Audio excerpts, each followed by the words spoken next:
Welcome to Energy Stew. This is Peter Roth, and I'd like to ask you, how well do you know the candidates for a major office, the four candidates this year, and maybe there's a way to know them even more. And so I'm going to offer you a 30-minute show about them using human design and to look at their human design charts and the traits that they're born to that they can't help but live through. And this is something I'm good at because I've been doing thousands of human design charts for 22 years. There's software that I use. It's nothing that I invent. I just put birth dates and into the places and times into the software, and it kicks out traits of people that is true for them their whole lives. And since I've done thousands of them, I know how accurate it is. And people always assure me how accurate the readings have been. So I'm really happy to go over these charts of these four candidates with the traits that show up, and you can learn more about them. And I'm going to be quick about it. It's a quick dip because a real human design reading can go 2.5 hours. And I'm only going to be giving you some minutes about each one. So what I've done is I've looked at their human design charts, and I've just picked out a lot of the traits that I feel reveal things about them that you'd be interested in. So I'm going to start with J.D. Vance. Then I'm going to go through Tim Walz, then Trump, and then Harris. So that's arbitrary on my part. So Vance was born on August 2nd, 1984. Everyone was born well before that. He's about 20 years younger than the nearest other candidate. And so let's just see what it says about him. In looking at his chart, there's a body graph that I can look at that shows that he's very self-assured, strong sense of self. He has a lot of traits that not many people have that have to do with a strong belief in oneself and self-empowerment. And he has all that going for him. It's really powerful. And then he has an open mind, which means that his upper chakras, his higher mind and his mundane mind, both of them are undefined, which means that they're wide open. And so he is seeing things always from a fresh perspective. And he also has a trait of logic. And so he has an open, logical mind. So that's how he thinks. And he also has a connection toward his throat of insight. So he speaks through his insights, which is a way of knowing. It's not about understanding so much as it is knowing. There's a difference. And then, so let's go on to other aspects here. He's born to live in the cross of the four ways, which means that's a theme of his life, a purpose. And the four ways means that he's here to seek profound truths. That's the nature of that. Let's call it the cross to bear in life. He has no choice but to seek profound truths. He also, I'm going to just speak out different traits that showed up as I printed out his chart. And this is, and I think these are important traits. He has a spirit for turning retreat into victory. I think all politicians need that. There are too many threats. And if you have that, you're always designed to keep stepping forward. He has a natural ease with others. And I think if you saw the last debate he was in, he really showed that. He really wasn't flustered in his in any part of it. He handled everything with ease.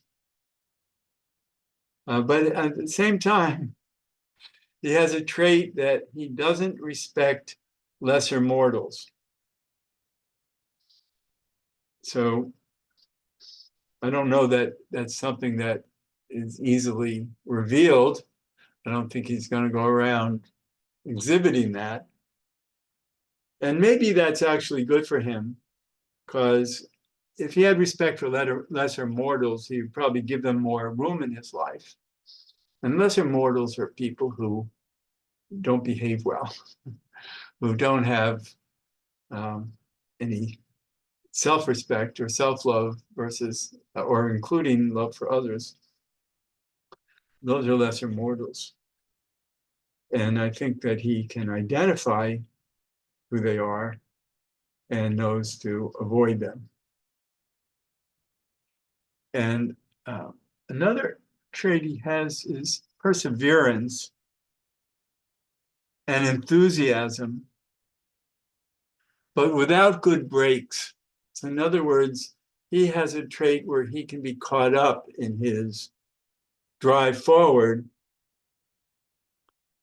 and not know how to manage it more carefully, like full steam ahead. And maybe that's why he's willing to take on a role of seeking high office, because that fits in with he's not worrying about putting brakes on with a purpose like that. He's born to have sensibility in problem solving. That's a good trait. Now, another thing is, and this goes back to what we just looked at with lesser mortals, he can identify, analyze, and manage oppositional, disruptive people. That's a trait that I'm not good at, and a lot of you aren't, I'm sure. Some of you are great at it. We're all different. So if you're somebody who can actually see who's going to be difficult and be able to manage it, you can have more natural ease with others, because you're more in charge of how you're dealing with others. So I think that's a great opportunity there. He has the courage to stand by his convictions. And I would hope that all of the candidates do, and likely do, but definitely prints out in his chart. It's something that he's born to have. And another trait, he has a stubborn reliance on his own insights. And I said earlier how he speaks from his insights. And insights is a trait of individuality. He speaks as an individual, speaks his own mind. And I think when you come from your own mind, you're more likely to, if you have good self-respect, you're more likely to rely on it and to be stubborn in your own insights. He also has a love of life and inner peace. And that's wonderful to have. Everybody would like to have that. Many of us don't. So it's hard to find those moments of love and life and peace. And I'm sure most of us have moments of it, but it's some people are born to seek it out and delve into it more easily. And he also feels the challenge of maintaining his principles. And I think that's true probably for every politician. And some might not feel that they have to be as challenged by it. They might not feel they need to maintain their principles as much. But he is challenged to want to maintain his principles. And I think that's also a good sign. His a trait of his on a scale of 1 to 6, which is a scale of human design numbers that generally go from 1 to 6. He's born to play the 6 in his theme in life, his personality, and that's actually a trait of innocence. I have that too. It's not easy to have that because it's not driven by ego. It's just driven by wanting to be true. And I was so happy to learn about that for myself that I wondered why aren't I more of an ego? Maybe I'd be maybe I'd have a stronger, more powerful life if I had a greater sense of ego and wasn't playing this number of innocence. And it really is a strong number. It's a high number. Very few people are playing that number. And it's about being authentic, just wanting to be real, just wanting to be. And that says a lot to me about him. So hopefully it'll say a lot to you too. So let's move on to Tim Walz. And he's born to the cross of penetration. So that means he actually penetrates people in awareness of him. He gets seen. He walks around and all of a sudden people go, oh my gosh, look who's here. And his voice is generated from his spleen chakra, and the spleen chakra is a home of fear for survival. So he speaks from his survival fears. That's where his voice is generated. Where Vance was generated from his insights, from his mind, his mundane mind. Tim Walz's voice is generated from his fear for survival. He has an open identity. That means he only knows himself by the people who he reflects around him. So he needs to have reinforcement of people around him. He has a strong expression of his feelings. He has an ego that withdraws when threatened. He has magnanimity, the ability to have fruitful relationships with others. That's wonderful.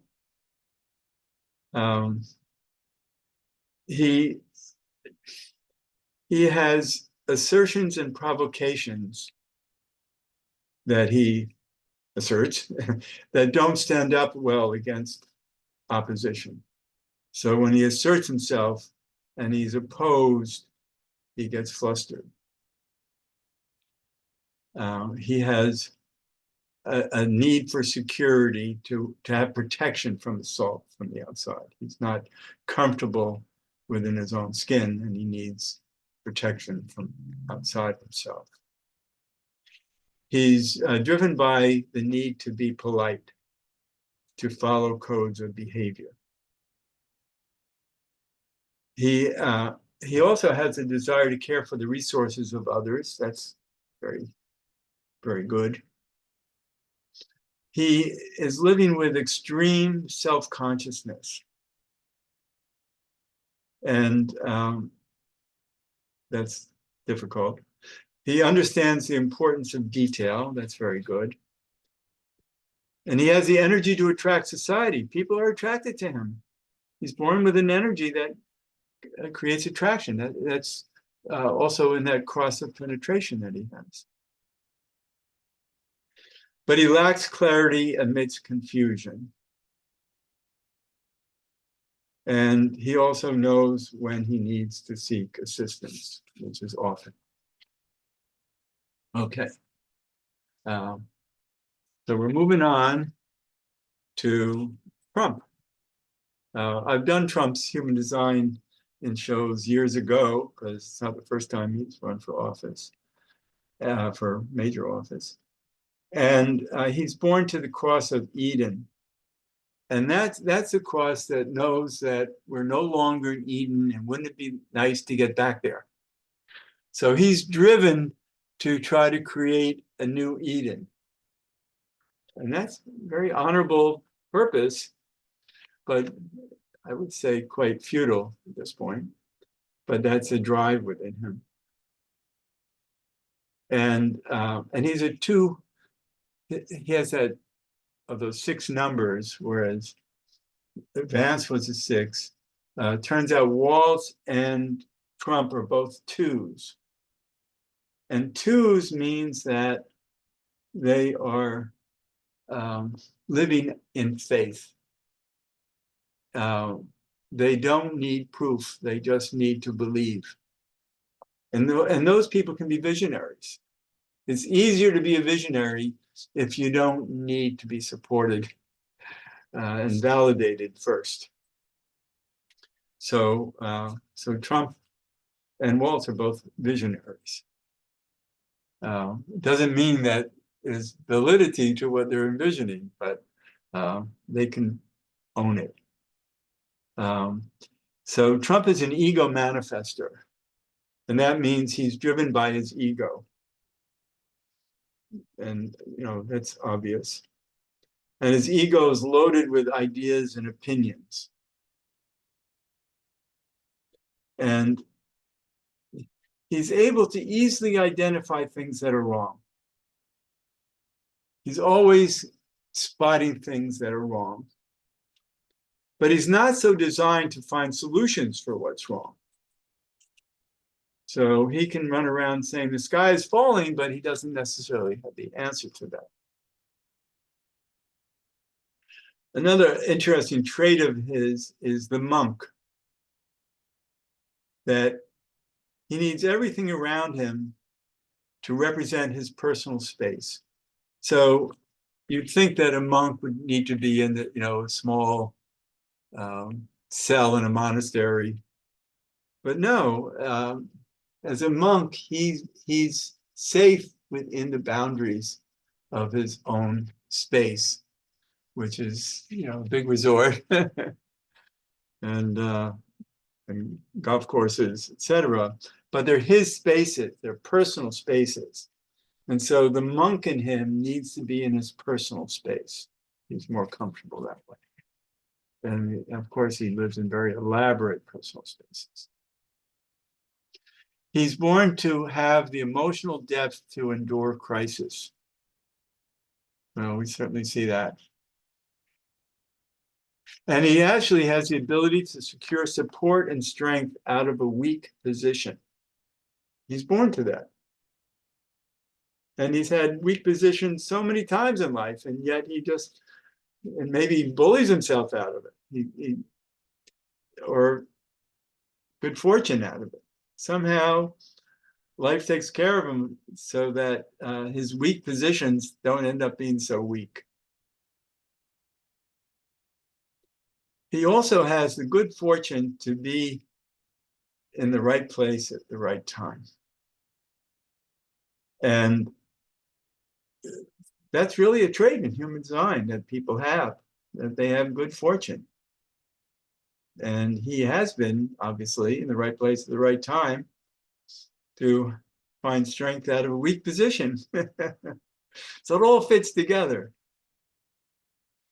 He also has the power of his ego maintain through forgetting. He's able to forget. And that's easier to go on when you have forgotten. He's here to express leadership. He's a prophet who can arouse the stagnant. He has the ability to adapt energy to attract others. And there's enough respect for his ego and fierceness that he doesn't have to always take action. He can just act fierce. And he also has the ability to find peacefulness. I guess that's how he uses golf. He's highly intuitive, and he needs to be the center. And he has a desire to bring people together for education. So let's move on to Harris. And oh, here it is. Okay. She's born to the cross of laws, which means she's here to want to live as a lawyer, to find the laws and figure them out and live accordingly. She has the determination and willingness to face opposition and to be true to herself. She also has something that I'm always impressed when people have this in a good way, because lucky them. She has the perfection of the superficial personality. Not all of us have that. And we get into trouble when we don't know how to be superficial. So it's really a handy trait to have. And she's got it. And she has a knowing need for guidance. She needs help. And she has it twice in her chart. So she's not independent. She needs to be guided. Now, another thing that comes up twice in her chart, and this is printed out, it's sad, we don't necessarily see it in her, but she's dealing with it, and it comes up twice. It's feelings of self-hatred. So how she deals with that is her business. She also has modesty as a shield against exposure of inadequacy. So that's a tool to use modesty. And she believes that peace can only be transitory. And she has the strength to lead through harmonic relationships. She needs relationships. She needs guidance. She needs others in order to feel strong. She doesn't feel that within herself. She can believe in formulas in life, without identifying with their application. So something to figure out. So what does it mean if there are formulas? It means there are rules that life goes by. But then how do you apply them practically and effectively? That's a different story. And so she doesn't have the ability to identify good application for the formulas. But she can certainly recite them.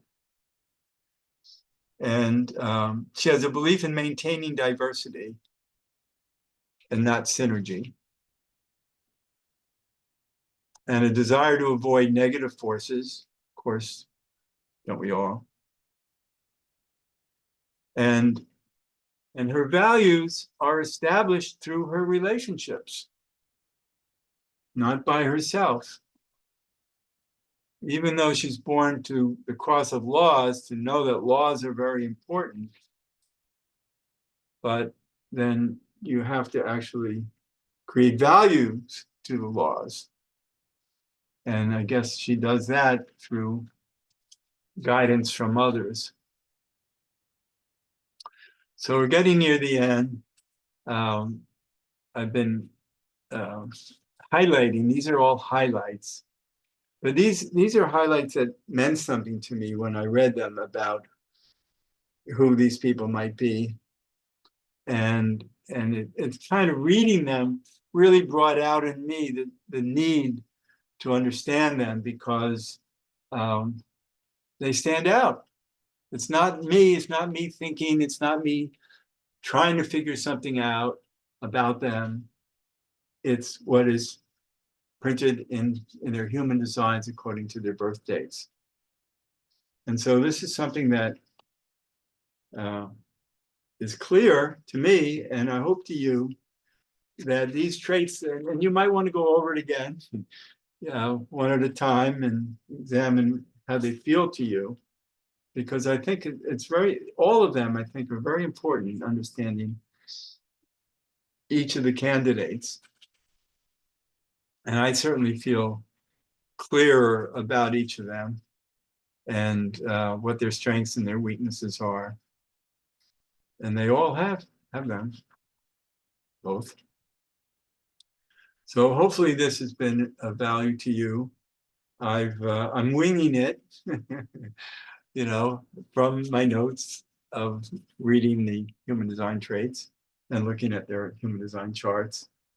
And so this is, all I can do is communicate how I've experienced who they're born to be. And we can interpret them in our own ways, but the words are there. And we can respect the words or not. Depends on how comfortable you are with human design and belief in human design. And it's hard if you don't know human design, but certainly I'm coming to you from a place of having looked at thousands of human design charts and of people who are in agreement with them. So I know that they don't just go wrong. So these are traits that are significant and are true for each person. So thank you for listening to this. I hope it's been meaningful to you, for you. I'm Peter Roth. I'm the host of Energy Stew. It's weekly at prn.live and archived at the prn.live website, and also at energystew.podcast.com if you want to see or save the archive of this. And also I can be reached, if you'd like to email me, I can be reached at peter@heartriver, HEART river.org. Heartriver.org is my website. It's my healing school. And thank you so much for listening.